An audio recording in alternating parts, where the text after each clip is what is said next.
ইসমাইল আপনি জানতে চেয়েছেন 4 রাকাত নামাজে যদি ভুলে 3 রাকাত পড়ে সালাম ফেরানোর পর মনে হয় তাহলে কি আবার 4 রাকাত পড়তে হবে? এরপরে যে প্রশ্ন আমি দেখছি তা হলো তুহিন আপনি প্রশ্ন করেছেন চুলোর নখ কাটার পর তা টয়লেটে ফেললে গুনাহ হবে কিনা। ভাই তুহিন, আমাদের শরীরের চুল নখ ইত্যাদি কেটে সেটা যদি আমরা টয়লেটে বা ওয়াশরুমে ফেলে দিই তাহলে তার কারণে গুনাহ হবে না, কিন্তু কাজটি অনুত্তম মানে ভালো নয়। একজন মুসলিম তার শরীরের কোনো অঙ্গ প্রত্যঙ্গ চুল নখ ইত্যাদি এগুলো যদি কাটার প্রয়োজন হয় কেটে তিনি সেটাকে যদি কোনো মাটি ইত্যাদির নিচে পুঁতে রাখতে পারেন সেটা ভালো, উত্তম। কারণ অনেক সাহাবী থেকে এই ধরনের আমলের কথা পাওয়া যায়।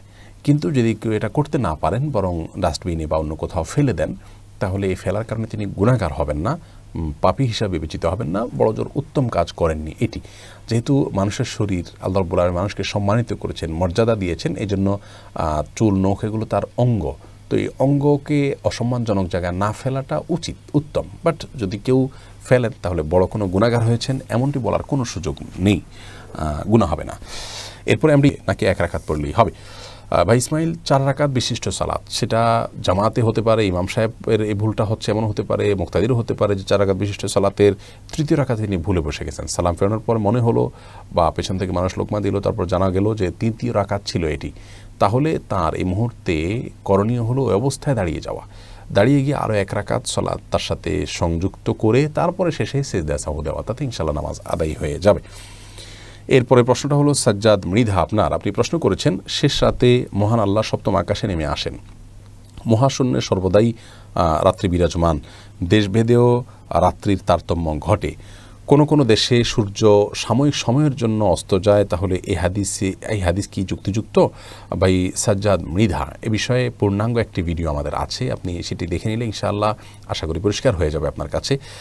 এখানে সংক্ষেপে বলে রাখছি যে আল্লাহ রাব্বুল আলামিন রাতের শেষ প্রহরে দুনিয়ার আকাশে নেমে আসেন। এই বিষয়টি যেই ভূখণ্ডে যখন ভোর রাত বা রাতের শেষ প্রহর সেই ভূখণ্ডের মানুষের জন্য প্রযোজ্য। আল্লাহ রাব্বুল আলামিনকে আপনি আমার জায়গায় আপনার জায়গায় রেখে যদি আপনি কল্পনা করেন তাহলে এটি মেলাতে পারবেন না। আল্লাহ তো স্রষ্টা, আমরা সৃষ্টি, লাইসা কামিথলিহি সেই, আল্লাহ কোরআনে বলেছেন তার অনুরূপ আর কেউ নয়, কারোর সাথে তার কোনো কিছুতে আপনি সাদৃশ্য খুঁজে পাবেন না। অন্য আয়াতে আল্লাহ বলেছেন ওয়ালাম ইয়াকুল্লাহু কুফুয়ান আহাদ, আল্লাহ সমকক্ষ কেউ নয়। যার কারণে আমরা এক জায়গায় একটা সময় থাকলে অন্য জায়গায় আর অনুপস্থিত থাকি। আল্লাহ রাব্বুল আলামিন কোথাও একই সঙ্গে তিনি কোথাও কোনো ব্যক্তির জন্য তিনি প্রথম আকাশে অবস্থান করছেন, কোনো ব্যক্তির জন্য তিনি তার আরশে আজিমে আছেন, এমনটি হতে পারে।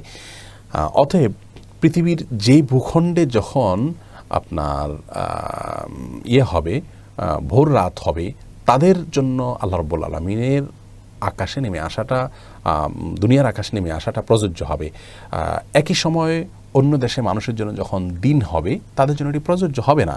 এখন আল্লাহ রাব্বুল আলামিন এক সত্তা, তিনি এক জায়গার জন্য মানুষের জন্য এক রকমের প্রযোজ্য হচ্ছেন, আর জায়গার মানুষের জন্য তার সে অবস্থাটা প্রযোজ্য হচ্ছে না। এটি বোঝার জন্য আল্লাহর একটা ক্ষুদ্র সৃষ্টি, মানে আল্লাহর তুলনায় ক্ষুদ্র, সেটি বলছি সূর্যের কথা যদি আপনি বলেন, সূর্য সে উদিত হচ্ছে, তো যখন সূর্য উদিত হয়ে আমাদের ধরুন বাংলাদেশে আলো দিচ্ছে, দিনের আলো আমরা সূর্যের মাধ্যমে পাচ্ছি, একই সময়ে কিন্তু সূর্যের এই অবস্থানের কারণে অন্য জায়গায় অন্ধকার হচ্ছে, রাত হচ্ছে। তো আল্লাহ সৃষ্টির জন্য যদি এটি প্রযোজ্য হয় যে একই সঙ্গে সে এক জায়গায় দিন হওয়ার কারণ হয় আর এক জায়গায় রাত হওয়ার কারণ হয়, তাহলে আল্লাহ তাআলার জন্য এটি অসম্ভব কোনো কিছু নয়। এটি আমাদের সাথে বা আল্লাহ সৃষ্টির সাথে তুলনা করলে বা আমাদেরকে দিয়ে বিবেচনা করলে সেটি কোনোভাবে মেলানো সম্ভব হবে না। সিরাজা মুনির আপনি জানতে চেয়েছেন আমার 2 বছরের বাচ্চা আছে, আমি নামাজে বসলে সে আমার সিজদার সামনে এসে বসে, কখনো শুয়েও থাকে, আমি সরে সরে সিজদা দেই, এমনও হয় আমি সিজদা থেকে উঠে দেখি ও সিজদার সামনেই ছিল, এভাবে নামাজ হবে কিনা? বোন সিরাজা মুনিরা, প্রথম কথা হলো যে এভাবে নামাজ হয়ে যাবে। আপনার সিজদার সময় আপনার সামনে ছিল, তাহলে আপনি তাকে সিজদা করেছেন, শিরক হয়ে গেছে, এরকমটি ভাবার কোনো কারণ নেই। কারণ ইন্নামাল আমালু বিন্নিয়াত, আপনি সিজদা তো আল্লাহকে করছেন, আপনার নিয়ত তো সেটি, সকল আমল যেহেতু নিয়তের উপর নির্ভর করে, অতএব আপনার এই সিজদাটি কোন উদ্দেশ্যে আপনি সিজদা করেছেন তার উপর নির্ভর করবে। আপনি তো সিজদা আল্লাহকে করেছেন, তাকে করেননি। তো কাকতালীয়ভাবে সে সামনে ছিল, জাস্ট এটুকু আপনি তাকে উদ্দেশ্য নিয়ে করেননি, অতএব তার নামাজ হয়ে যাবে। আর নামাজের সময় বাচ্চারা ডিস্টার্ব করতে পারে, সেই জায়গা থেকে বাসায় অন্য কোনো লোকজন থাকলে তাদের কাছে বাচ্চাকে রাখা উচিত, যাতে করে তারা বাচ্চাকে ধরে রাখেন এবং বাচ্চা যেন ডিস্টার্ব না করে। কিন্তু এর পরেও বাচ্চারা ডিস্টার্ব করতে পারে। যদি বাচ্চারা ডিস্টার্ব করেন, রাখার কোনো লোক না থাকে অথবা রাখার লোক থাকার পরও ডিস্টার্ব করলো, নামাজে উঠে পড়লো, তাহলে সেটাকে স্বাভাবিকভাবে নেওয়া উচিত, সবর করা উচিত। এর মধ্যেই নামাজের মধ্যে মনোযোগ ধরে রাখার জন্য কসরত করা উচিত, চেষ্টা করা উচিত। নবী করিম সাল্লাল্লাহু আলাইহি ওয়াসাল্লাম যখন সিজদায় গেছেন, তার নাতি হাসান বা হুসাইন রাদিয়াল্লাহু তাআলা আনহুমা তারা অনেকেই তার কাঁধের উপরে বা পিঠের উপর উঠে বসতেন। নবী সাল্লাল্লাহু আলাইহি ওয়াসাল্লাম অপেক্ষা করতেন তাদের নামা পর্যন্ত, তারপর সিজদা থেকে উঠতেন। তাহলে বোঝা গেল যে বাচ্চারা নামাজের সময় গায়ে গড়াগড়ি করা, উপরে ওঠা বা সামনে পিছনে হাঁটাহাঁটি করা, এটা হতে পারে। বাচ্চাদের এই বিষয়টিকে সহনশীলতার সাথে দেখা উচিত। যদিও সাধারণ বড় কোনো মানুষ বা কোনো বালক বা প্রাপ্তবয়স্ক লেভেলের কেউ যদি হয়, তাহলে সেটি গ্রহণযোগ্য নয়। এরপরে প্রশ্নটি করেছেন আসমা আখতার। আপনি জানতে চেয়েছেন, কেউ যদি আল্লাহর কাছে কন্যা সন্তানের জন্য দোয়া করেন তাহলে কি গুনাহ হবে? বোন আসমা, আল্লাহর কাছে কন্যা সন্তানের জন্য দোয়া করলে সেটি গুনাহ হবে না। আল্লাহর কাছে কন্যা সন্তান চাওয়া যেতেই পারে, তবে উত্তম হলো আল্লাহর কাছে নেক সন্তান চাওয়া। আম্বিয়া আলাইহিমুসসালাম বা আল্লাহ তাআলা বিভিন্ন নবী রাসূলগণ তারা আল্লাহ তাআলার কাছে সন্তান চাইতে নেক সন্তান, রব্বি হাবলি মিনাস সালিহিন, হে আল্লাহ আমাকে আপনি নেক সন্তান দান করুন। কারণ সন্তান আসলে ছেলে বা মেয়ে হওয়ার চাইতে গুরুত্বপূর্ণ হলো সে নেক কিনা। তারপরেও কারোর হয়তো কয়েকজন ছেলে সন্তান হয়েছে, তিনি এখন একটা মেয়ে সন্তানের আকাঙ্ক্ষা করছেন, সেই জায়গা থেকে তিনি কন্যা সন্তানের কাছে চাইতেই পারেন, কোনো দোষের কিছু নেই। কিন্তু কন্যা সন্তান না হলে তিনি মন খারাপ করলেন, সেটা আবার করা উচিত না। আল্লাহর ফয়সালায় সন্তুষ্ট হওয়া উচিত, কারণ আল্লাহ তাআলা তার জন্য যা নির্বাচন করেছেন, তিনি যা ভেবেছেন তার চাইতে এটা কল্যাণকর হবে। সেই জায়গা থেকে হাহুতাশ করা বা অস্থির হওয়া উচিত নয়। আর ইয়াসিন আরফাত, আপনি প্রশ্ন করেছেন, আমি প্রবাসী, এখানে দাঁড়িয়ে পেশাব করতে হয়, বসার সিস্টেম নাই, এক্ষেত্রে আমার করণীয় কি? দাঁড়িয়ে পেশাবকারী ব্যক্তি নামাজ পড়লে নামাজ হবে কিনা? ইয়াসিন আরফাত, দাঁড়িয়ে পেশাবকারী ব্যক্তির নামাজ হয়ে যাবে, তবে সাধারণ এবং সুস্থ অবস্থায় দাঁড়িয়ে পেশাব না করাই উত্তম এবং উচিত। তিরমিজি বর্ণিত একটা হাদিসে আমরা জানতে পারি দাঁড়িয়ে পেশাব করার বিষয়ে আমাদের আয়েশা রাদিয়াল্লাহু আনহা বর্ণনা করেছেন যে নবী সাল্লাল্লাহু আলাইহি ওয়াসাল্লাম দাঁড়িয়ে পেশাব করতে, এটা কেউ বললে তোমরা বিশ্বাস করবে না।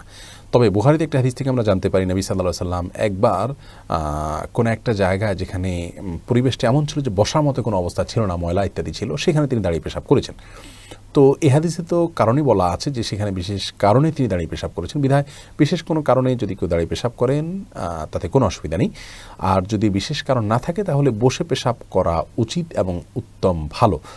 কিন্তু বসে যদি পেশাব না করে কেউ নিয়মিত দাঁড়িয়ে পেশাব করেন তাহলে তিনি কোনো বড় গুনাহ করছেন এমন নয়, এবং এর কারণে নামাজ হবে না বিষয়টি সেরকমও নয়।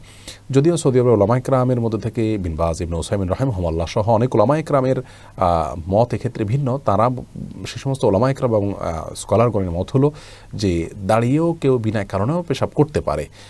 তারা ওই জন্য নবী সাল্লাল্লাহু আলাইহি ওয়াসাল্লাম একবার দাঁড়িয়ে পেশাব করেছেন বলে যে একটি হাদিস যে পাওয়া যায় বুখারীতে, সেই হাদিসটিকে তারা ব্যাপকভাবে নিয়ে থাকেন এবং তার উপর ভিত্তি করে তারা বলেন যে এটা যেতে পারে।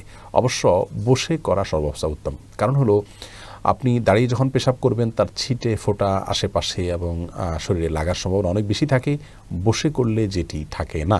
তাছাড়া অনেক আপনার পেশাব বিশেষজ্ঞ বা মূত্রথলি বিশেষজ্ঞ স্পেশালিস্ট ইউরোলজিস্টদের সাথে আমি কথা বলেছি, তাদের অনেকেই বলেছেন যে নিয়মিত যদি দাঁড়িয়ে পেশাব করা হয় বা অনেকে দাঁড়িয়ে কোচ দিয়ে পেশাব করেন, এর মাধ্যমে হার্নিয়া ইত্যাদি রোগ হওয়ার আশঙ্কা থাকে। যাই হোক, সবচেয়ে বড় কথা হলো যে পেশাব থেকে পরিচ্ছন্ন থাকা আবশ্যক।